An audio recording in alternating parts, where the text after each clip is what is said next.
This morning, one of our state's most disturbing serial murder cases is back in the spotlight as an accomplice to Houston's so-called Candyman killer may be paroled from prison. Convicted murderer Elmer Wayne Henley, who's currently serving a prison sentence here in Texas, is scheduled for a parole hearing this week. Bob Buckaloo has more.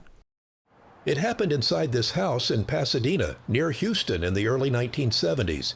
The man who lived here then, Dean Corll, murdered dozens of teenage boys who had been lured to his house with the promise of beer and marijuana. Corll was dubbed the Candyman because he once owned a candy store. Corll's two accomplices, Elmer Wayne Henley and David Owen Brooks, would get paid for finding the young victims and bringing them to Corll, where they would be sexually assaulted, tortured, and killed. Eventually, Henley turned on Corll, killed him during an argument, then confessed to police about the murders. Henley led police to the bodies of teenagers who Corll buried on the beach between Galveston and Port Arthur. As the search for victims was underway, Henley talked to reporters.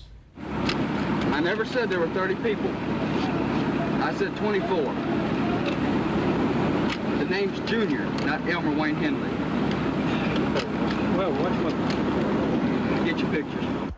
Corll had also buried his victims at his boat shed in Pasadena and in a national forest in East Texas.